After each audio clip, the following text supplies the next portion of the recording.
پروین شاکر کی لکھی یہ نظم سمندر کی بیٹی۔ وسطوں سے صدا اس کا ناتا رہا تھا، وسطوں سے صدا اس کا ناتا رہا تھا، کھلے آسمانوں، کھلے پانیوں اور کھلے بازوؤں سے ہمیشہ محبت رہی تھی، اور کھلے بازوؤں سے ہمیشہ محبت رہی تھی۔ ہوا، آگ، پانی، کرن اور خوشبو،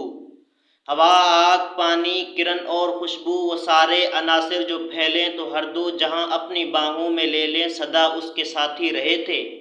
وہ جنگل کے الڑ ہوا کی طرح راستوں کے تعین سے آزاد تھی، وہ جنگل کی الڑ ہوا کی طرح راستوں کے تعین سے آزاد تھی۔ وہ تو تخلیق کے فطرت تھی، پر خوبصورت سے شوکیس میں قید کر دی گئی تھی، پر خوبصورت سے شوکیس میں قید کر دی گئی تھی۔ قفس رنگ ماحول کے حبس میں سانس روکے ہوئے تھی، قفس رنگ ماحول کے حبس میں سانس روکے ہوئے تھی، کہ ایک دم جو تازہ ہوا کی طرح ایک نوید سفر آئی تو،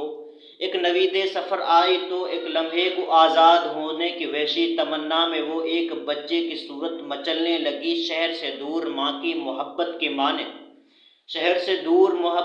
ماں کی محبت کے مانند، بے لوث بے انتہا مہرباں دوست اس کے لیے منتظر تھا۔